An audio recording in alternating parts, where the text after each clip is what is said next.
They threw me out like trash when I was 8 months pregnant. His mother said I wasn't good enough for their family name. My husband chose his inheritance over his own child. 5 years later, I pulled up to their estate in a car worth more than their pride. This is my story. If you've ever been underestimated, counted out, or thrown away, this story is for you. Hit that subscribe button right now, because by the end of this video you're going to see what happens when a woman refuses to stay down. Drop a comment and tell me, have you ever been betrayed by someone you loved? Let's get into it. My name is Vanessa, and I need you to understand something right from the start. I wasn't always the woman I am today. 5 years ago, I was somebody's wife, living in a mansion I didn't own, wearing diamonds that weren't really mine, carrying a baby that his family didn't want. But we're getting ahead of ourselves. Let me take you back to where it all started, because every empire has a beginning, and mine started at a charity gala in downtown Atlanta. I was 26 years old, working as a junior architect at a mid-sized firm, and I had no business being at that event. My boss gave me a ticket last minute because his wife got sick. I remember standing there in a dress I'd borrowed from my roommate, holding a glass of champagne I was too nervous to drink, when Damon walked up to me. Damon was beautiful, I'm not going to lie about that. 6'3", smooth, dark skin, a smile that made you forget your own name. But it wasn't just his looks. It was the way he listened when I talked about architecture, about my dreams of designing buildings that could change communities. He seemed genuinely interested in me, not just what I looked like in that dress. We got married 8 months later. Fast, I know. Too fast. But when you're young and in love, you think speed means passion. You don't realize it might just mean someone's trying to lock you down before you see who they really are. The wedding was beautiful, I'll give them that. His mother, Claudette, spared no expense. But looking back now, I realize she wasn't celebrating me. She was showing off her son, displaying her wealth, and I was just a prop in her production. I remember her looking at me during the reception with this cold smile, and she leaned in close and whispered that I should enjoy the day, because being a part of their family meant understanding my place. I laughed it off then. I thought she was just being one of those protective mothers. I didn't know she meant every single word. Living in their estate was like living in a museum where you're not allowed to touch anything. Damon's father, Bernard, barely acknowledged me. Claudette watched everything I did, commenting on how I dressed, how I spoke, even how I laughed. She said women in their family carried themselves with more refinement. I started to shrink, you know what I mean? Started making myself smaller, quieter, less of who I actually was. And Damon? He never said a word. He'd just squeeze my hand under the table like that was supposed to make it okay.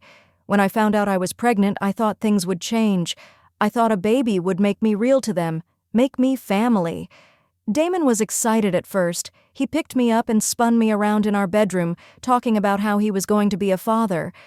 But when we told his parents at dinner that night, the temperature in that dining room dropped 20 degrees. Bernard put down his fork and asked if we were sure about the timing. Claudette dabbed her mouth with her napkin and said that perhaps we should have waited until Damon was more established in the family business.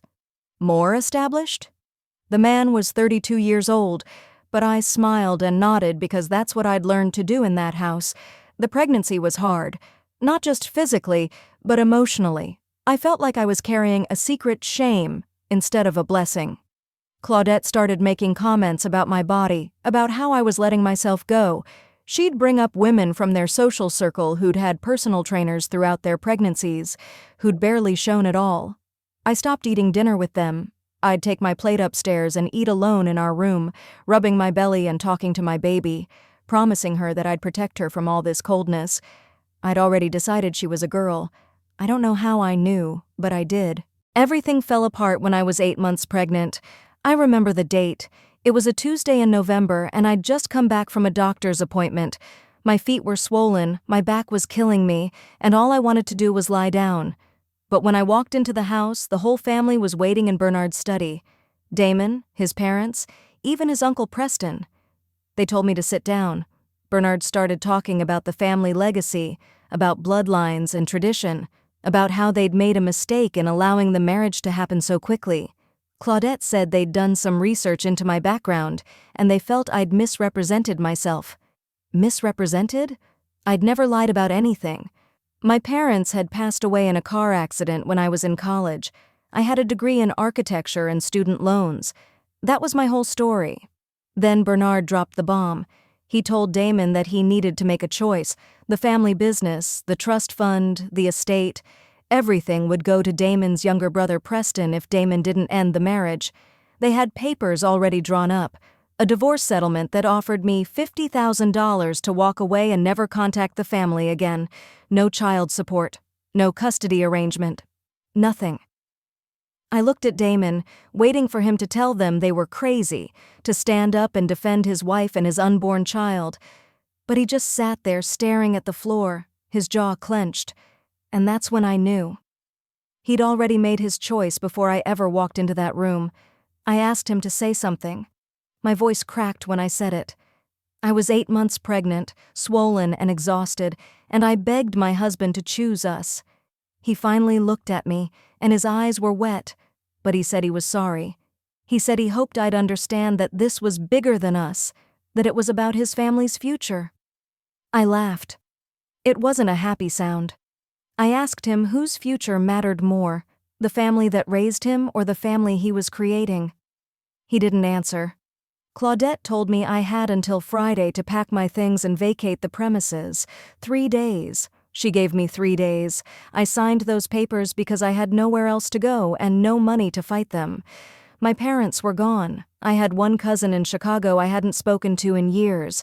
My friends were work friends, not the kind you call when your whole life is falling apart. I packed everything I owned into 2 suitcases and a backpack. I left behind the jewelry, the designer clothes, everything they'd ever given me. I didn't want anything that came from them. When I walked out of that house, Damon was standing in the doorway of his father's study, watching me leave. I stopped and looked at him one last time.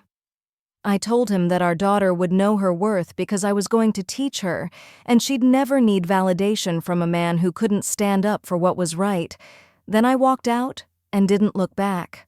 I slept in my car that first night, a 2008 Honda Civic with a broken air conditioner and nearly 200,000 miles on it.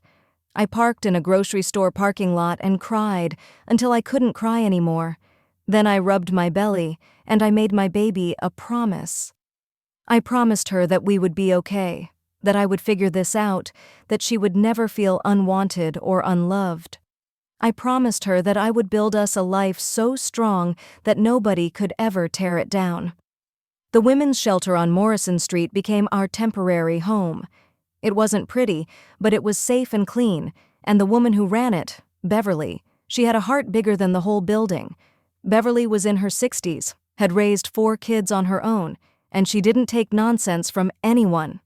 She saw me waddling in with my 2 suitcases and my 8-month belly, and she said I looked like I needed a hug and a hot meal, in that order. She gave me both. I gave birth 3 weeks later at the county hospital. No husband, no family, just me and a nurse named Ruth who held my hand and told me I was doing great. When they laid my daughter on my chest, I named her Trinity. 3 parts of God, Father, Son, Holy Spirit, past, present, future, me, her, and the life we were going to build. Those first months were brutal. I'm not going to sugarcoat it. I worked overnight cleaning offices, and during the day, I worked at a coffee shop. Trinity slept in a carrier strapped to my chest during my coffee shop shifts. My manager looked the other way because she'd been a young single mother once, too. I was exhausted all the time. My body ached. My breasts leaked through my shirts. I smelled like coffee grounds and industrial cleaner, but every night when I held Trinity in our little shelter room, watching her sleep, I felt something growing inside me that was stronger than the tiredness. It was determination. It was purpose. It was rage that had transformed into fuel. Late at night, after Trinity fell asleep, I'd sketch. I'd always loved drawing buildings, imagining spaces where people could live and thrive.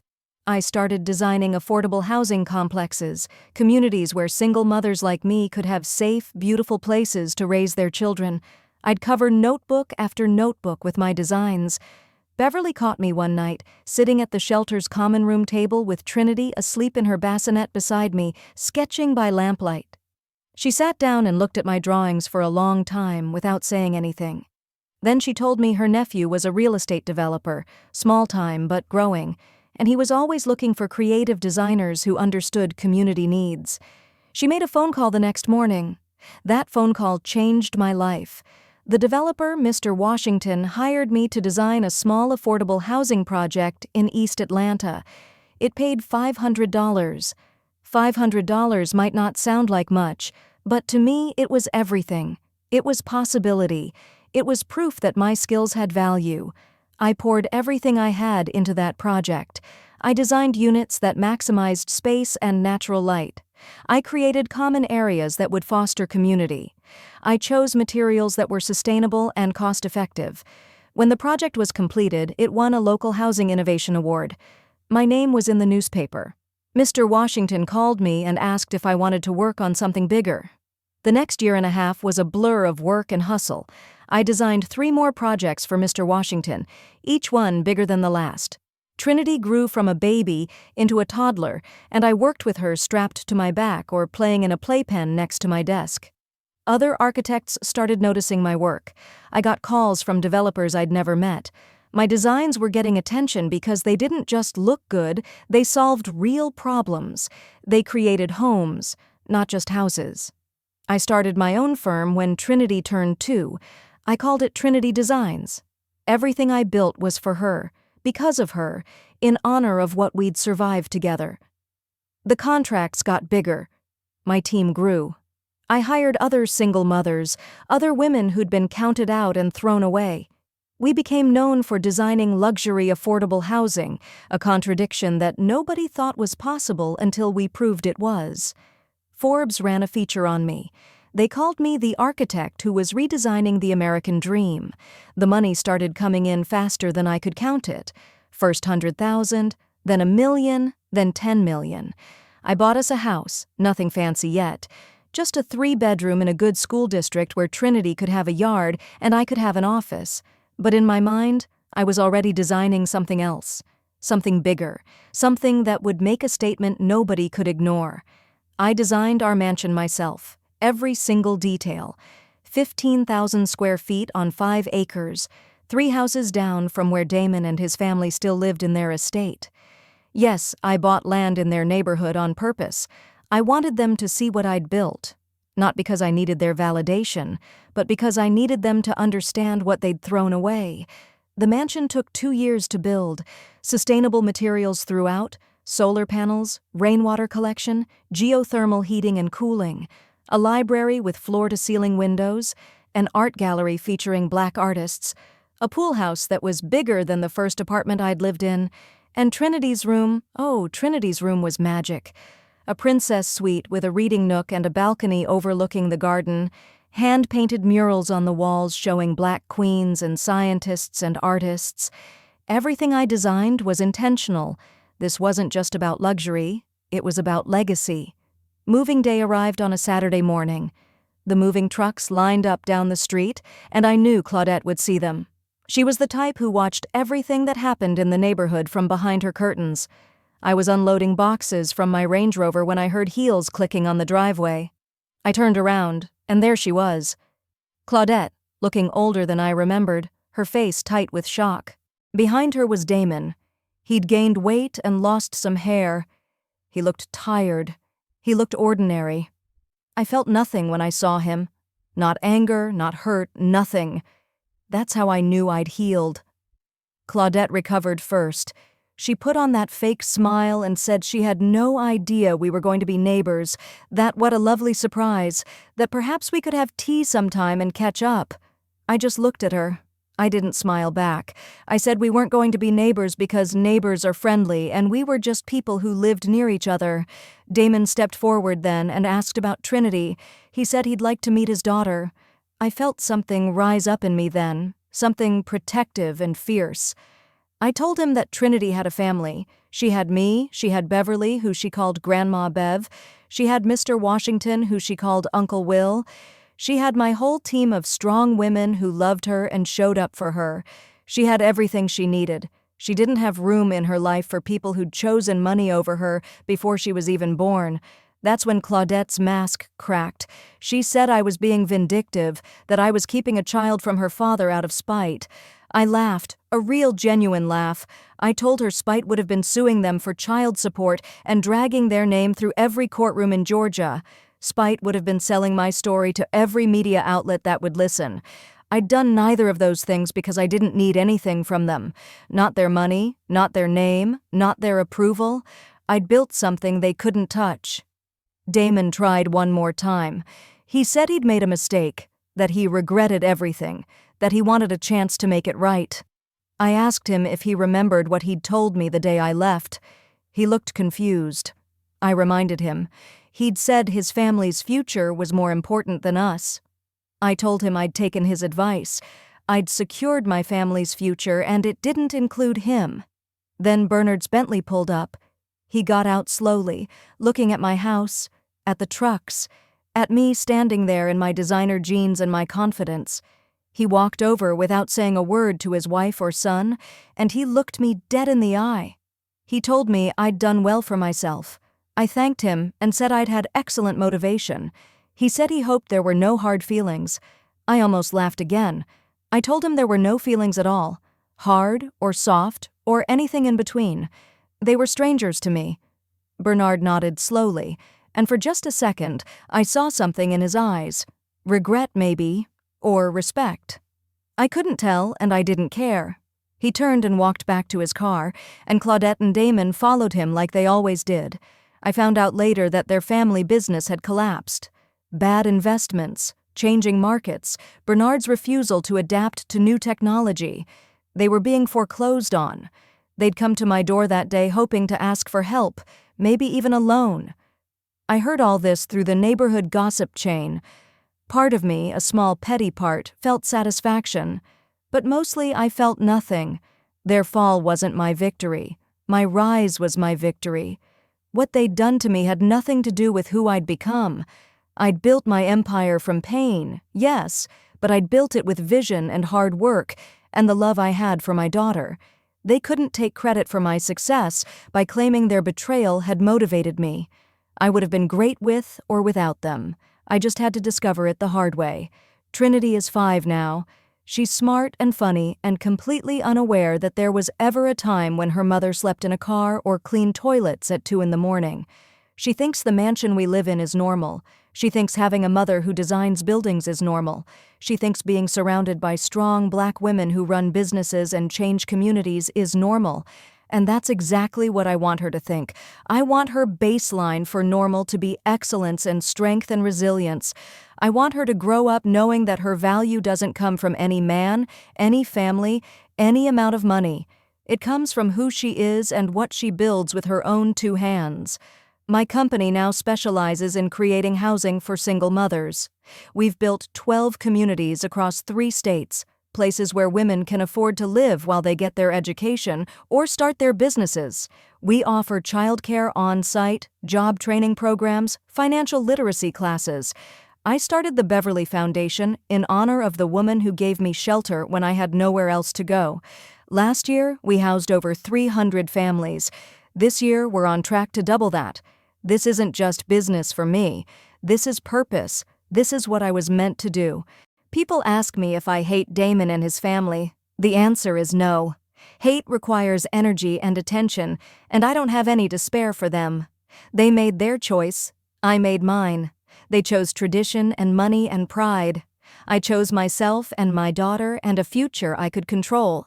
We're all living with the consequences of those choices. The difference is, I'm happy with mine. I wake up every morning in a house I designed with my own hands. I kiss my daughter goodbye and go to an office where I employ 67 people, most of them women, most of them with stories like mine. I'm building generational wealth.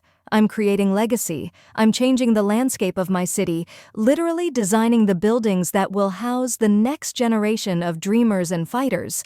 So yes, they threw me out when I was 8 months pregnant. They thought they were discarding trash. But what they actually did was set me free. Free to discover who I really was.